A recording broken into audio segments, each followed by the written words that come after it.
wɔn ɛyɛ adwuma na nsɛm wɔn tumi pɛnsɛmpɛnsɛm mu ɛyɛ mu nhwehwɛmu na committee ne yɛ wɔn adwuma nyinaa awie na ensam no wabɔ ne bedesa report na ɔde akɔkɔma mampanin na ɔno nso agyina mraku ne mraba atan so ɔbɛma wato awadwuma so anaaso ɔbɛpam ɔbɛhwɛn wase adwa no ne nyina da no mampanin ɛna de ho amaneɛ ɛba abɛto adwa EC chairperson wɔne ne deputies no sɛdeɛ mraku ne mraba atan enkyiremu asi ɛteɛ no wɔn mu di brɛ ɛwɔ aban ɛne mmerɛ mu no wɔne justices a wɔn wɔ superior court na just supreme court no wɔn mu nyinaa yɛ pɛpɛɛpɛ na kyerɛ sɛ sisa wɔn wɔ supreme court wɔn yɛ adwuma no si yɛ paw sɛ bɛyɛ EC chairperson na woyɛ deputy a wɔn nyinaa agya the same level eti apam ne hyehyɛ yɛ bia no bosomi yɛ akatua ɛho mpempenadeɛ sɛ wɔayɛ adwuma wie wasoma wie sɛ wɔkɔ deɛ wɔsi ɛde maa no deɛ superior court judge benya no saa pɛpɛɛpɛ ɛna wɔn nso ɛsɛ fata wɔn eti ɛkwan a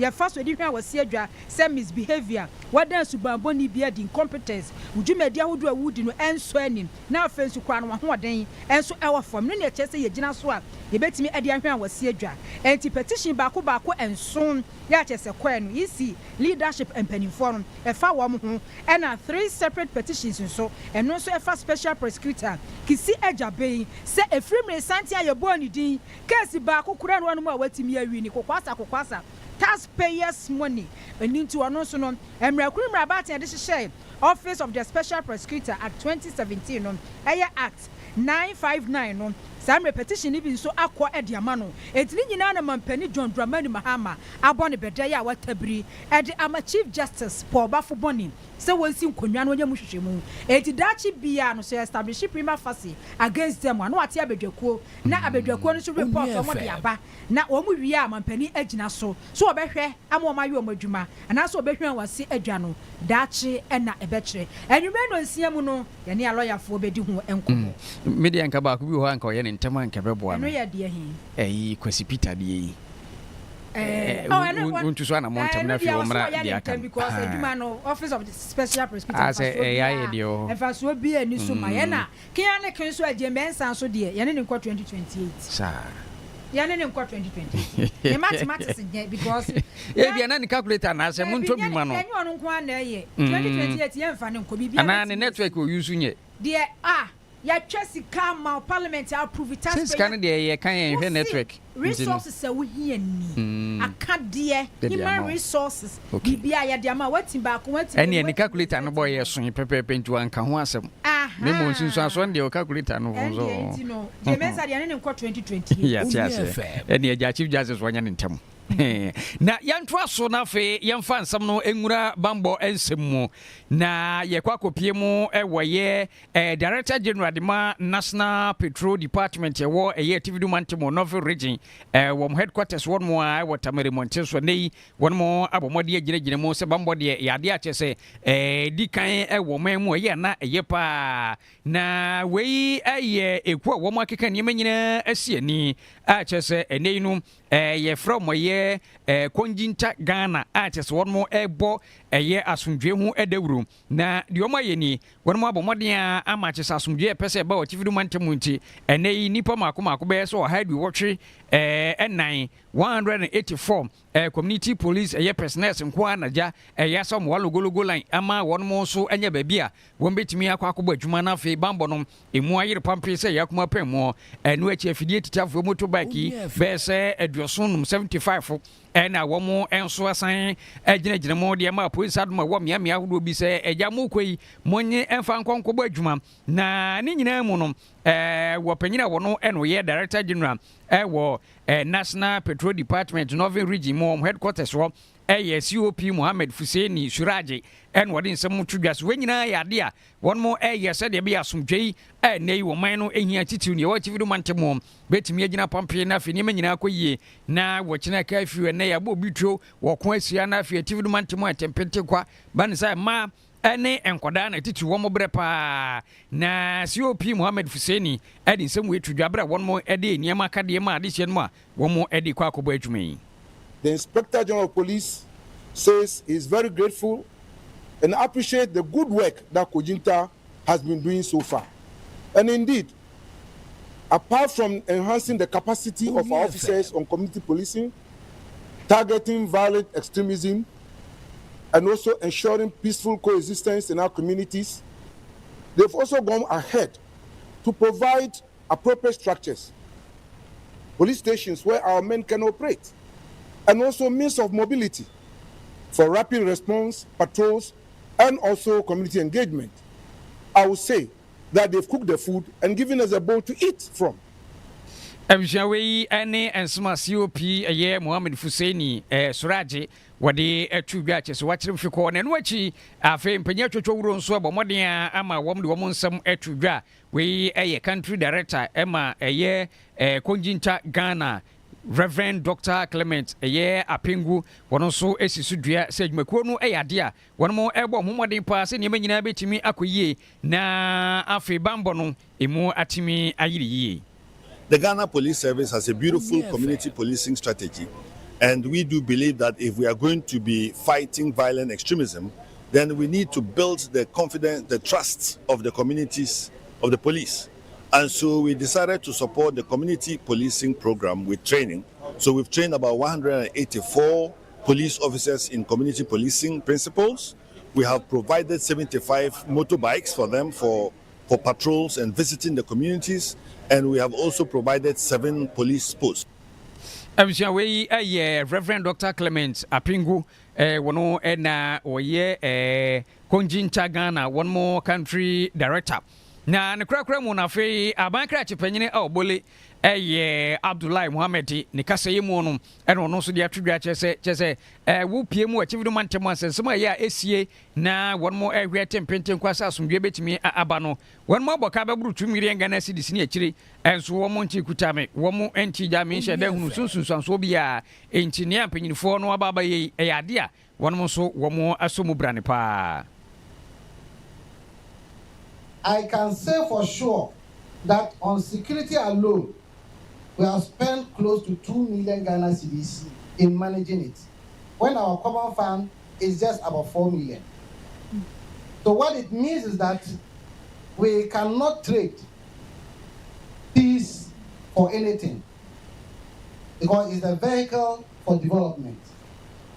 Abishawe abankra chepanyine wo bole ene ne mpeso so Abdullahi Muhammad na wodin sam atudwa chese won ma se ska be se 2 million ezo eja wo common fans kura be ban be se 4 million ti mu wa hamu nchiche mu fa ana se emu abupe miinu ene nei wo mo de ehwehwe asa bambo won sam betimi agina brane a wono ede ne nsam atudwa mu amane bo na wiei watie ya da so wa police for akachi please watch Ghana ade atudwa se yera John Dramani Mahama na wotwa etwa mu akiri na kame se yera Christian tetenyonu ya na wa inspector general of police no na nembra so wo so kwaje na home ene o se wodi mfinhia mienu 2 years additional no de aka no ho se 120 dwumadi aso no mu bu achasa na mo a president etu ye no wo mo foa so papa wo mo ebo ajeso executive director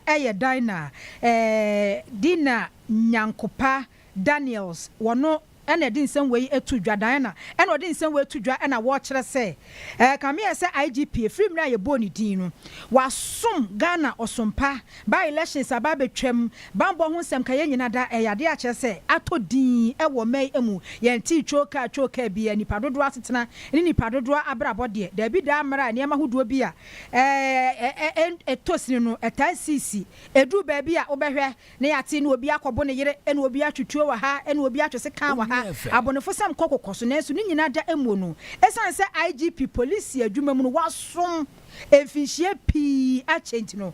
kamia yesa abonefo sam ehu dwumadie ehu bambo bia no wakwadire wo mu pa waben esu agya ewo mu nti oba ye enche bia na enso kakra wodi ye eto ne da police fo nyina da waka wo mabom mantam 16 mu nyina da wo nyina eye adwuma nti sene ekoba yesa nka ne dwumadie ne som wode eba awieye na mampani nso wabetena bandwa ya so na waka yesa an sese de aba adwuma mu no se wunya emfihie aduasi akọ na se e wo se okọ pension contract 2 years bia ni bia abekofie obekofie 6 months ana afekora won fan so enti IGP die ba beso na krofa kase we de nyonu dia wanche kora nyonu anche kora enti wabra mampani de betu dwa so wodi mfihie mienu episo ede amano so won so se IGP no eno na Peace Watch Ghana ebu ache se Yera Mahama, where dear was a basobody, Payente and Sama, or the 2 each. 2 years na ye dey amana no obetumi dia ye dwuma obetumi dia wa ama yetumi combat security if it comes to crime na ade bia with that 2 years no dem man no apanya ma na tumi dia ye dwuma na we robbery ni ade akromfo a wo motiti nipa ni ade Enti na cha sene asudie eda nyonu eso papa pa ne nyina da emu no Madam Daniels esa so eto aso ebiem se wono ankasa hunu se asede ne asudie da no so wo manfo ehwe kwan se enfinhia mienu ya Yewura Mahama ede api ni su no abonefo samahodo ebetimi akofo papa ena ne predecessor so eye adwuma bi o muso obi a new king new laws new rules e wo bia ne do de ye adwuma yehu a police fo se du baabi no na ahodaso ne ahohyeso ekoso papa MTT dia police fo jeje kwamu chesi cars ni moto no ni adade ejiji sika de free nkofo ho no mu na kofo papa so ase na nsei no IGP no nu ase na nsei no wa masa so atie sim enu ti peace watch fo bu a kire se no de na Ghana fo pe enti na anu yi a wo ba ye ya police fo yi wa masa so atie sim chesi cars any moto ejiji sika divi no e wo se wo kenya ho e wo ho tesi anu wo hwe o mai mu ha if it comes to say robbery any kidnapping ni ade no adonso e wo mai ba minim say within a short time na oba ye no ogusu a okun wo wo ye adwuma Ghana police ye adwuma pa enti for the president to give him 2 years no will enable him ama on the men one more to me a fight against crime ye na ye mwa ye to entia crime ye best no so say wa ba se sie onhwe na kalamse elu so no oni police fo no enkasa no won hyemo kena emma kalamse na won di se nsuo ni ade no eno so won kuntia Abusuafo we say eye peace watch wo mo epenifo no ebia Diana Nyonkopa Daniels ne na yete ye no Abusua yanko anim na fe awia promtobre kase no nsem na gya yeguso a ye bibi de account dwane Facebook no so ana chese yakua anim kakra na fe niam nyina so etime akoyie na ye to aso na gya yakua anim dia nei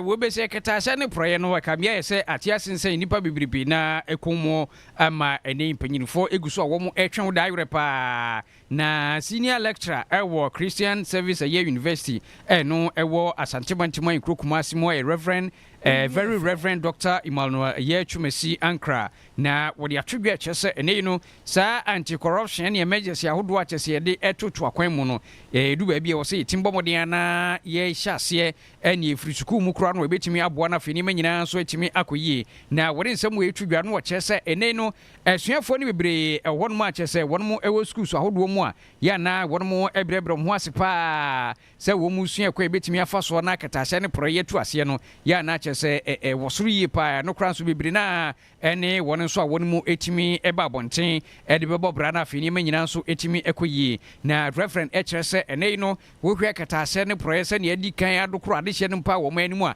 enkakra no suapon ahodo ni mu se won mu ebom homoden a ema chechefo nso agigina eso yenum de yibetimi abomoden a sanse wo hyase buru nso ntemu a empanyinfo se na wani etimi ebre kopa na wo panyini twumasi ankra ekasa yenum no en wo se wo man nyine ne ho a katasha ne proye no yibetimi etuase. Anti-corruption and corruption studies should become a program or a course in our schools so that we will begin to educate our citizens from childhood or at a certain stage, youthful stage, and train people, equip them with the tools to identify corruption tendencies. When someone is coming to corrupt you, you should be able to see. When somebody is attempting to bribe you and he doesn't even say bribery, you should be able to see. And then how can you deal with it? When you observe corruption in a society, how do you deal with it? These things must be taught to the citizens, and it will be a way of overcoming corruption. And we should not joke with corruption and corruption-related matters. when someone is found to be involved in corruption, he must be punished. His properties must be confiscated. We must make corruption very, very, very difficult for people to engage in. For now, it is so easy to engage in corruption and you can easily go off the hook. But let us make corruption a difficult thing to do, very unattractive. Awsiawei ene ensamwa wopanyina ne tin ene Reverend Chumasi Ankrade to dwase obi wo modea na ehun se ketase ne prado kro no e dia sotwe no yanyini mpampe na ntise ta na no nya hweso de ma adihye no so o maye o madwene se jo mmemme ketase ne proye no na afei a leader adema Revival Africa and Beyond Reverend Samuel Woodrow wono de tudwa chesa kandi foma pa en wono so hyenkran ma ne so bi kandini na hweketa se ne pre no kro no ejumadi a wodie bi edam yompo toten pa no ya na ye hwesode pa ma de hye no bi na wono so esakra wono mo adwene a wono so ne nsema wode atudwa ne bi eni nyoma papa ema o man ye o man ema busuan ye busuan ye akanifo a kukudam a o ma bakọ no se de mu se dom ho adi no saa de no yemfa na yeso so ye na ye ho adi wo sa enti onye obi a wo ye leader if you are exclusive or ye partisan onye that is the first thing I was said toward you enti immediately I will place our cards no twamfo nyini bi say onye leader in the first place enti say ultimate twe wadwene bounce make the practical would solve say me leader dia I say wa woman untimi njijim kasa me pe we asem me pe we asem ye nye ne sa o ya asem bebe fi enti say wo kan wo say we leader they say the fi wo ye papa wo ye na enye kankofo bo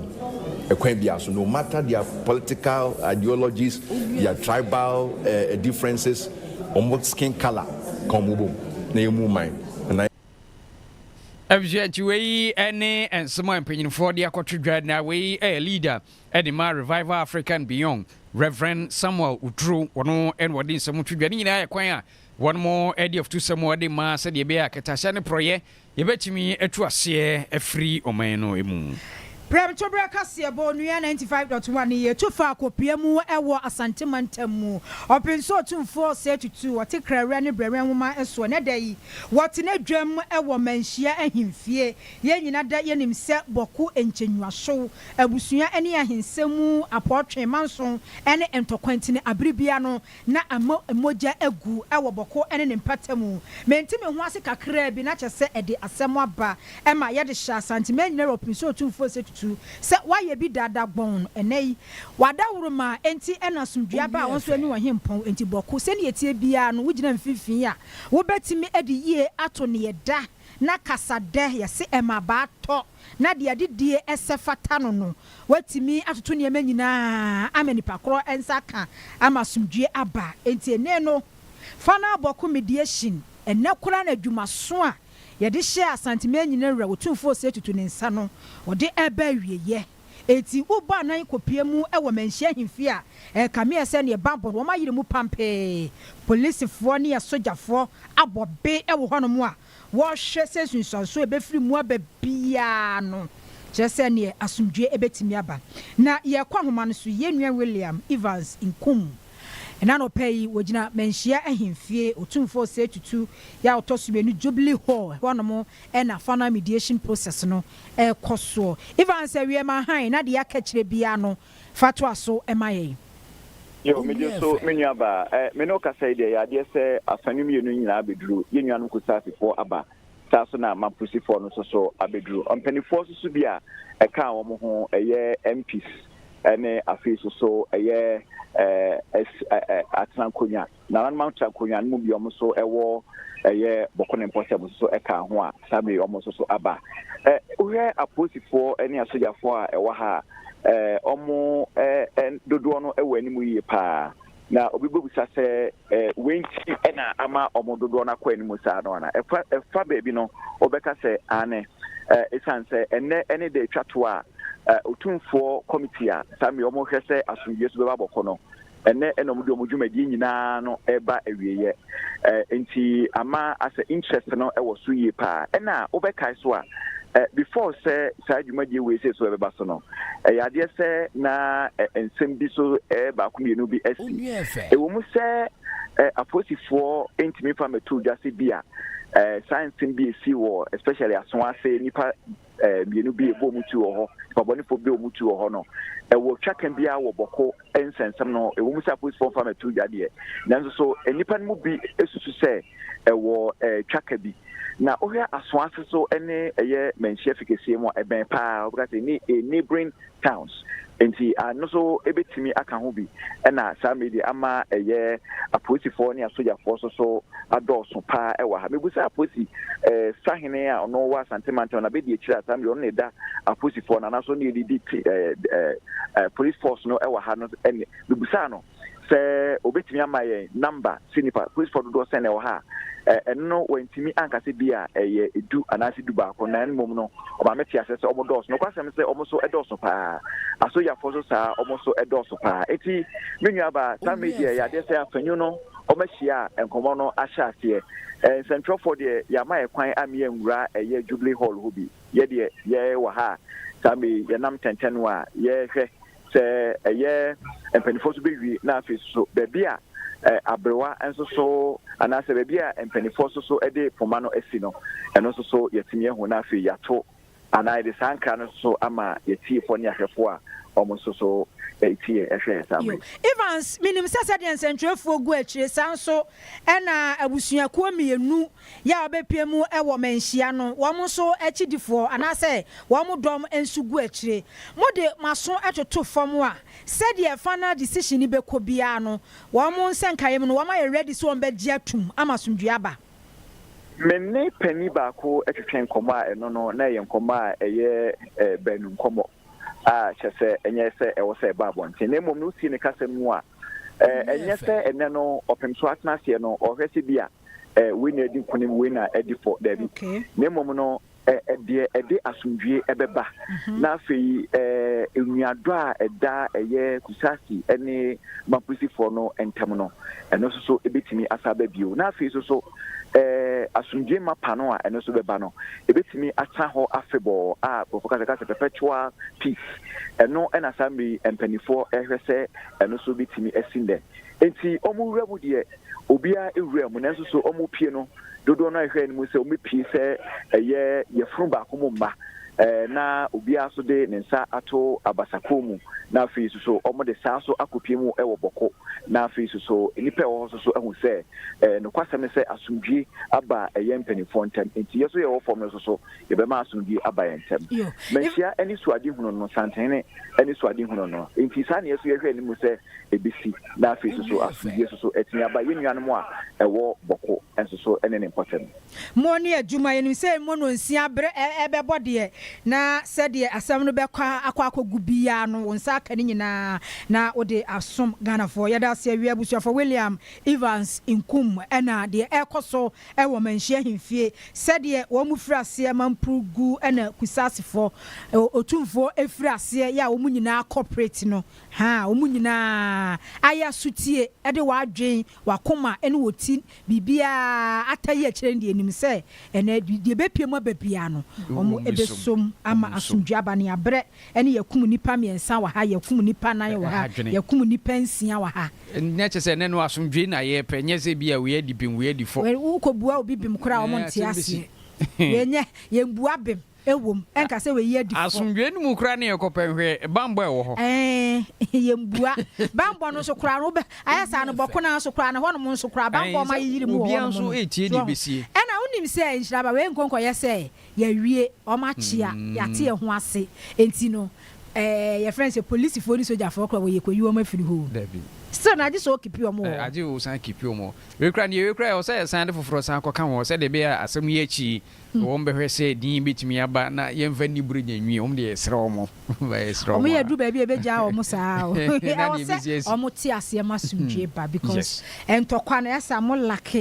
lake basic ene ma mu hia mo lake ne ma develop kra fampuntu bi anko debi wana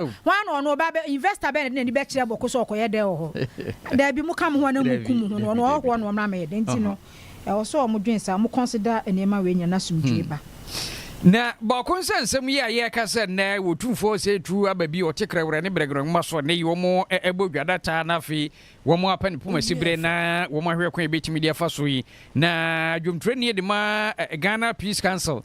Most Reverend Emmanuel Kofi Fiano wɔpanyi nso abɔmmɔden a ne nsɛm aba abɛto dwa no so saa bakonsa nsɛm yi ɔtumfoɔ nnɛ wɔne ne mpanyimfoɔ tena so ahwɛ asomdwoe bu a na agye obi atumi anom ano yi wɔnom nso wɔmadi mu akoten wɔmadi mu akoten paa ne bia wɔnom nsɛm no wɔmɛka no abɔnten na wɔne yɛ nuaba ɛyɛ ama no nso akɔtwetwe nkɔmmɔ ɛkyerɛ sɛ wɔn nyinaa no ɛnyɛ sɛ bia wɔn gya ne nyinaa toɔ traa wɔnom ɛyɛ Peace Council foɔ wɔnom so de wɔn ho kyi mu kakrakra bra nsɛm no ɛkɔba no nyinaa na wɔn nso wɔn tɛkyire bɔ awerɛma sɛdeɛ ɛbɛyɛ asomdwoe no nyinaa bɛtumi akɔ yie na wɔn deɛ wɔn nka sɛ puduo nhyɛ nanso deɛ akɔba yi ɛwɔ sɛ asomdwoe yi ɛna wɔbi biara ɛpa a wɔpanyini no de ne nsɛm atwitwa yɛntie sɛdeɛ wɔkyerɛ mu no ebie.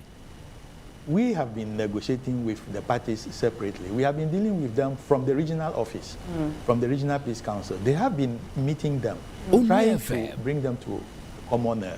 understanding. But we didn't succeed to bring the two parties together before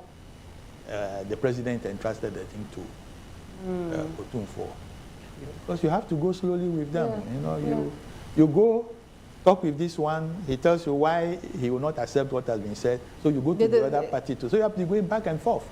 It's a long process. It's a slow, long process, but you always have to have hope that one day you will succeed in. So which means that your process had to truncate because Otumfuo had, taken over Not mediation. truncate, but we suspended it. You suspended it? Yes. We All right. suspended. So the president then essentially curtailed your process to bring peace to Boko. Well, I think he also saw the need to use another channel, and that need was the chieftaincy channel through Otumfuo. Unfortunately, in Ghana, we see everything in political colors. So,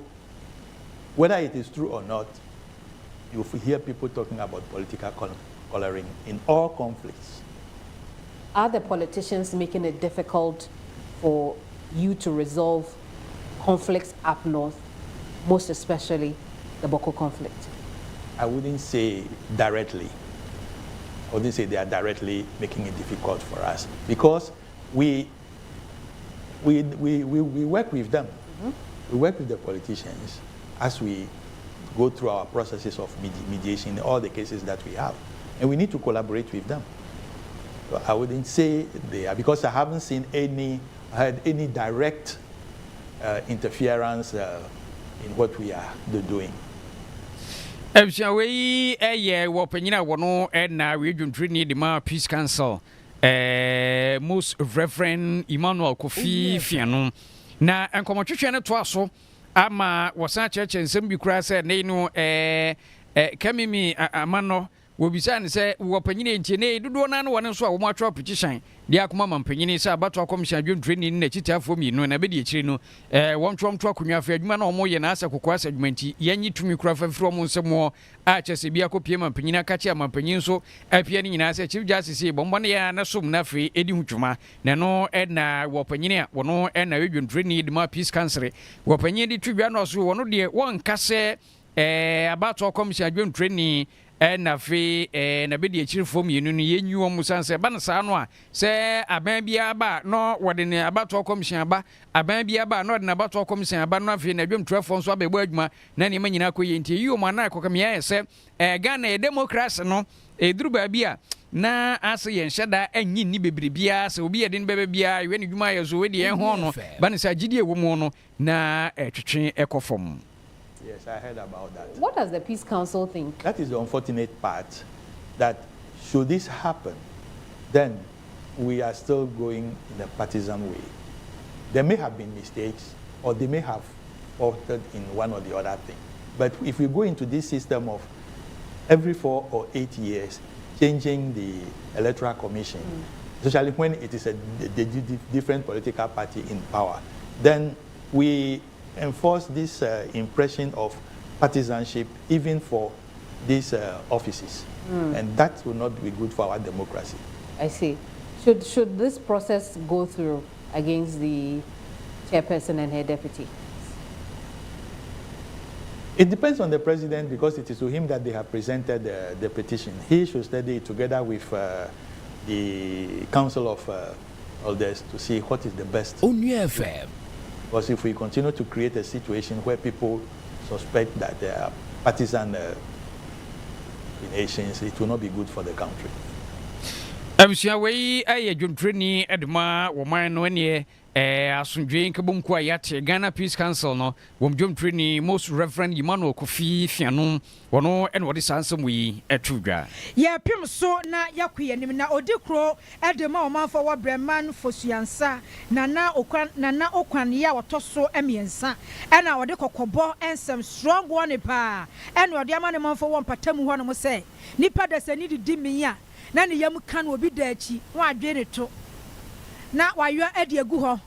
chese efichire ne miamia hodo sa hyepeten ene wo mu se kwamu na mu fichira na chese onan etietia ne ma basa mu na kromu fichire bom eche sunsanso ya ne ani edro ene de eba wo mo so eti sa bonefo sem ene sansem hunu a ekoso ewo breman fosu ansa no na na bu a chese ye ayebia jai enye ayebia toso na okwan ya otoso miensa ede nsem we se tudwa na wo chese se omo ss kromu se jeje o manan egugu fichire ne miamia hodo pi nkrofo nkoda be ko school chese ghetto boys for ni adwembone school dem nyina nkora table so kora table ase teacher ni be bie classroom a won nwura mu no na ya gigegige anan sabi akọ toilet ni edi egu ho timi kwa so dem kora ko gya anan edi egu ho no mo eya na wudri nipa da sani adwen ho kora bisa se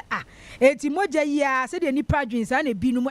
adwenbone nko a wo se sensu ofrase ase eto a wo behu se empatam ho no mo cholera yadie na chese atuasi na abode na nkwada ene emma ne memma sebe yadie abomu patabridi atofom na eno so akwakoya aban sense obetie na minister tenkran osia ya twasi kadi ato yade fight cholera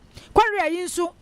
nkwamre nyina ya nipa da sani abrabo ene nipa da sani esubobu achese enya de asa nsемhunu obesoso subiem na no kwa otoso emiensa de nsewe nyina tudwa ewo bra breman fosuansa odwira festival ekoso ewo asikuma odoben brakwa mensina no wo emfemfin mantemu yakopon ya dom ya shefa a edikan mesre bio me manfo monfa maso fm ya wade bi eye achiwade emperifo any angel and then he saying abraye de baye mi to me ma eni embribi abesi eko yesu efere sonsia sebe sobabu nisa onko nsu no ubu sia de ayi ni se okutina matrisa so da na wasmo bi na kwese nsu no e de abro na de kofi sambre mu na no manu eso atwa masame man abla ya shefa edi afasha start edi ko enimi adi bia no echiwade ewo dia besen no embesen ko fiti ende day mesame man adi ya adi tuntum a ebeko susu eso entwa mesame man edoma eko susu sebe eko jam nan ewo nsu no mesame man ende day eso entwa obi biala be sa de we na ebe so mu mpanifo be kasem a kyerɛw be kasa de bia wachiwade ɛyɛ ase fem sɛ nsuo tene Onua FM na yɛtumi sɛ betumi gya yɛ nan ɛwɔ ho ɛnya de papa abere de kan a yɛhyɛ fɛn mɛsɛ me ma sɛ ɛna yɛ da etwato ukudware na wasɛn kyaw na wo nsu na kasa na ukudware enya de papa bisere manfo first na sebe na ewiase ndu de eturi na pipes ni krom ha ende pipes so baby piala obeko biala aden na ukudware so abesa ko gya wo nan ewo fu bisere manfo ekrono ewo wura obeda na wada sebe se ufie anasa wo dem po se wo pie na wo ba na sɛ wo matu no magu dem basa wo pa no mu sɛ de sɛ wa dem afi ana meboa wani anje ho adia wani anje ho me fɛ ko yo nti mesrɛ ɛnɛ koyi mo bibiala ɛkɔyɛ saa dem ɛwɔ sunsun ana sɛ nsu aka no yɛsrɛ nyame sɛ ɔhu yɛmmɔbɔ wei na no nyame anya adoma ne yɛbɛte ho task force sɛ yɛnkɔ gyina nsuo no yɛnkɔnkɔ wei nipa da sani a mugu kurom nsutene yɛ wɔ hɔ no ma wokɔ no akɔkɔdwale mu a na no wasan so adwe wo to awurade nipa bibini nso yɛ nipa o yɛ ana awerɛ ho paa sɛ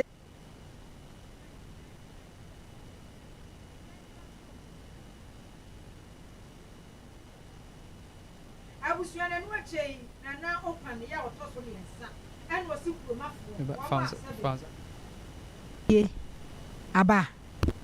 ba ɛne mentu aso enti deɛ meka ne nyinaa mam asa ate kɔ maame mfa foforɔ obefa foforɔ maame mfa foforɔ ai odi efa no ne nko enti deɛ meka ne nyinaa ama yɛnto aso enti deɛ meka sɛ wɔsa na ate task force ma mu wɛ nsuo na ama da bi no ama manti abusua yɛ to aso na ɛno akyire yi ɛna ɔto aso biam sɛ kuroma no saa adwemfini etirimupɔ bɔne kodware ɛkɔ sɛsɛ nsuo no ho no wɔn mu nyae no ɔyɛ no ɔsean saa kurom hɔfoɔ no wɔn ani ate wɔn ani abie yɛ wɔn pere asomdwe no wɔn nso ɛnyɛ peace ambassadors wɔn tu wɔn ho fancy hɔ no mo na wɔn pere asomdwe ɛmfama wɔn kuro ɛne nkuro nkaeɛ atwa wɔn ho ahyɛ sɛnea ɛbɛyɛ a deɛ friend sɛ development mpunjuma no ɔmanfom hɔ no wɔn nsa ɛbɛtumi aka bi sanse sɛ asomrofie mu dwa na kramanya dabrɛ sɛ kɔba sɛ mpatam hɔ no asomdwe ni hɔ no mo a ade a ɛdi mpunto no bɛbɔ wɔn sɛ deɛ dwonso abɔ aboa akokɔ ade baako na mesɛ be man me ne me ba amakra do ɔman fo sansa ɛyɛ deɛ wɔn yɛ bom yɛ baako brɛmɛ man na sɛ me sɛ yɛ bom na yɛ na sɛ ma fo sansa wɔn yɛ fo do yɛn fo ko yɛ yɛn gya wɔ ti wa kame yɛn tumi dɔ yɛ ho na ɔman no fa ne to ma ba efira the strategy na me de mpanyinfoɔ yɛbɛyɛ deɛ bɛti bi aboa fo sansa man ɛne youth a ɛba yɛbɛhwɛ ɛmo mbɛkɔ school yɛ mpaabɔ ne ahoɔden atɔ wɔn akyi ɔmo nso ɔmo tumi kɔ so yɛde ɔmo suasua adwuma sɛ na bɛyɛ adaakye yɛn nso po sansa yɛka mpanyinfoɔ a yɛbɛtumi de yɛn nsa asi yɛn bo sɛ yɛn nso yɛ obi na wɔgye de onyame mu bɛ mpaabɔ ɛne mani suade ho no sɛ ebiri bɛba a ne yɛn nso ebita kuku dam ɛwɔ brɛma fo sansa kuro yi no ma yɛn nso yɛde atu yɛn ho abere a ɔnabɔ ɛkasa yi na sɛ mma ɛkasa no ka beebi sɛ bc ɛdam akoma so sɛ nka nana menya bc fo sansa menya mp fo sansa menya abɛn mu akuku dam kɔ fo sansa kuro mu na mo gidi wɔ nyame ne mpanyinfoɔ mu sɛ ɛbɛn ala it shall come to pass. odi kro edemo manfo wabraman fosuansa nana okwan ya woto so emiensa na nyina da enkamfo a mankrado edemo manfo wabraman fosuansa eye nana efutu kwenu ya woto so emiensa ono so de efutuo ekọ edimanketesia ne mrante mabunu se wontwe won ho emfiri enubone ennom ene abrabofon abrabo basa sika pentem eni breye adenchem kashire ene nipa da sani ebo ewo wiase enti wutisi monten so a ketesia ne mranti a wofefe ba wonu babia na wabo wo ho adagya ewo monten so esa nubone ne niam abasa basa wo so wontwe wo ho firim no nai suban papa edi ewo mpatamu ho yaga sa akui pa sanze ohwea yema ewukro enfi be 30 to 35 years no yehu sare bi weda ntino afi ni we ne fa di kan a ya hyase ne hwa nkaka evu chansaman omupija ya na tuni ya fashion no e first time so ye na gina ba bi pa kakra me kan se sraban atoto sre ya district mu de tuni se ye kan kra eduma boye tiama na youth na women no sabe indrubone ne fa mo abuse no rough ye besre e ra joma ama se ne bi push no on push bi no mehwe ni ko nketo a the small of Embrakwa district, Yenishe, a cramming account. Mankrado edi ema Breman Fosuansa nene ene abusua yete no. Na abusua ye toa so na fe yakwe ni mo na mame ema wonka se ni Absa Bank. Na Absa Bank de wo mo ada romantia maska krabia won sensem ne ntutu ni nyina mre aka ne obetimi akosa wa logo line wo bank ya bre bewi a chise okubi account bewi kura na chise vra no pa kosi anwumre na se wo kwa koyi ska be kona line tenten ti wo diska koto nso na se wo kodo twatwa woni a se nipa bone fosem bie enkoto nhye so ma eho emede dwane ne yinum wo mo chese ni nyina ba funti ni nyina ai mre enti bomodia na ene Absa Bank for any didi nkomo a ni menyina betimi akoyi ne kura no one more abiebio mo akwankọ bedi mo nkrabata no mo biebie mo ama wachiri ho pe bi betimi aba ho ni nyina ne se bi obi abo container obi ye wo store obi kiosk bi a chese wodi ni dwuma kakrakra wono so betimi ne Absa Bank fo atwetwe nkomo na afi one more ene no ababe di kasubo mo na afi wabe Absa Bank agent enti wo mpeso no so anasa ompete mo no obetimi anya bi ho ma se ni menyina betimi akoyi enti wutie mi amsre wada wo pese obe Absa Bank fu agent na skakra bia onsensemo no omama onchechie kakra bia na wabomodia na wono mo akasa ewa homa yi so de fra wo mo wo mema onchechie kakra bi na so waboa wo manfo a wo mpete mo oboso me obesanya bi kra sa do ato ata na ni menyina so etimi akoyi achese betwo enimu na kri wanche bia na burunya bi bomodia na piska enti Absa Bank fo se fra wo mo 0531 036610 0531 036610 and also obeko absa.com.gh na wo application form we dey apply ya wo no betwetwe nkomo na nyema nyina so atimi akoyi a Absa de wo mo ene na mo so eska krabia won sensem ni nyina aye mre na abisia yempia mu apoemanti mo na Ghana Senior High School eno ye twendo mpu afra ni Ghana Asia eno ewo kufodua na apoemanti mo nyinkure ne wo mo tempente kwa pa sanso wo mo chese school ni bae no be frihye aduwotwe enie na enumu no na headmistress a obutu school mo maame Dina Menta wodi atudwa bere apoemanti mo so afọ kwaso a won mo won mo achese won mo edi kasubo mo no mo chese enkonwa no wo mu ni bi school ni afi school ni kura na wo se wo munya dankura ni bi kan woni ebiebie mo sanse nipa ne do na edo sonso be kona eso mo ba pese ya pese enti ne headmistress edi atudwa chese Ghana ase wo mu ehia ni ma bebrebe nunu wachire mo. Despite these successes, challenges remain. Our classrooms and boarding facilities are overstretched due to increasing enrollment. 2. Our ICT lab needs refurbishment to a modern standard to fully integrate technology into teaching and learning. 3. Our science laboratories require urgent upgrading to match modern standards. 4. Teacher accommodation remains inadequate, affecting staff retention and comfort. The school, that is 5. The school is without an assembly hall. And I want to emphasize on this. The school is without an assembly hall. Currently, our meeting place is where you see the students sitting. So if we have any program during the rainy season, you can just imagine. When students have to sit or stand for over 1 hour for a program, it becomes a challenge. Abziawe maame Dina Menta we headmistress Emma Ghana ase no ewa apoemanti mo ahin krokofo dua mutim so hard wo bobo so pa duru ba bia classroom enkonwa akra wo so mu ni bi assembly hall dining hall boys dormitory ni girls dormitory nyina teachers bonguru wakeka nsem ni nyina wase bebre na yade a chese wo mu eni bie na enu achi na fe apoemantam so afọ maame Rita Awate edin nsem atudwa ndo so headmistress wo hawa wabobo so nyina no wate woni aban kwa akosi nkonwa na fe wo mo pensem ne pumasi bre ete amamo. Madam Headmistress, please, we have taken notes of all the challenges. We are aware that some of your classrooms need more furniture. We are aware that your dormitories need more beds. We pledge you and we are collaborating with all the stakeholders of our development to make sure that our students are well covered, Madam Headmistress. As we uphold a rich tradition that defines our culture and our country, I encourage all stakeholders to continue supporting this noble mission and ensure that our students are well prepared to face the opportunities and challenges of the 21st century. Eji abshawe aye appointment so afọ ma merita awate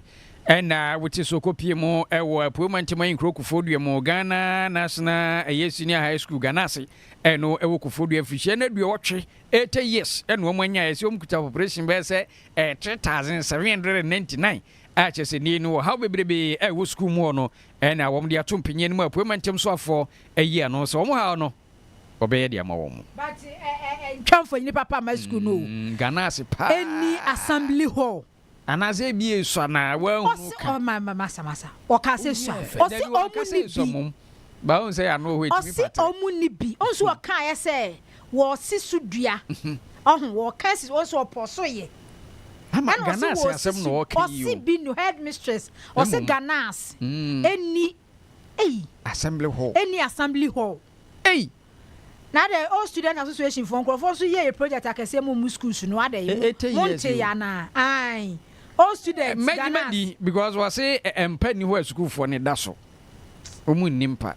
nanu ya labon dia e baye se ho hye sa no enkora no tete chese desk no miensa omfofo so sa na e ho no mo hye ye sa che ache e ho hye ya che ato is force release scan and from vanya adwuma ato force na release scan because scan is release esa wonu na o ka say die o on release scan because ministries pure hono mo a na o mo budget enkoye agric ministries I don't know sakwa there are some ministries and the education ministry bia na bia kobata ato you are forcing by release scan we dey force na scan je mu na fe release scan education minister we dey o adwuma yo oh adwuma papa I was for your pim so na gender minister na chese minister for gender children and social protection Agnes Namomolate edia to adwase caterers Ghana school feeding program mwanya chefa monu aduane edema nkoda ni de nyanwane basa bia enwane ni bi ho no wo a ai chese aduane ubi sa se na sa mami wo ma ofi a obeye nwane we sei edia mo mo adi gari ni aduade na se gari ni aduade na ye da ya binsi tetania na gari ni asa enwo ade aguso no mo banku ni nkate kwan no hwia kai enkate kwan no ene ensuo mu nsuo pa se yo na chaso mo che ne sa de mankoda akoda de mu ni suo ni munye de eno de mo titi di sa na banku ni nkwan ene ekeke ka ho no ni ade ne de eya ne nkoyie kura sanse sika ni de esusa suan pa se ne Ghana ha sei Nhyriaba na usi school feeding akora bia 3 cedis ya na 3 cedis to koko da bi o 3 cedis to koko ni sugar o da bi se koko no beto kora no a aje unya brodo na se iko si bi kan koko na nkasa kora no ye san 4 cedis yes e bia outside akra no ye besa ni sugar ni 3 cedis enti se wo si akora ko school ni ye no amu 3 cedis kra no wo de ye nka ne sa akora ko school ni ye no amu festive enguso ma enfa na mo so san to nam de ifrim nam de bi nka ho nam nka ho enano mi ho nkwan bi enam nka ho mintimu se no na ye nkate nkwan o sa be nkwan yo so lice say granite soup granite soup so granite lice soup enkwan no egu fo mu ase nsu etene yo mi so mutimi to number 10 cedis ya school for nkora ni nyina aduane ebi no mutimi ye because 3 cedis ya wo se yemfa ma akora aduane yemfa ma akora lunch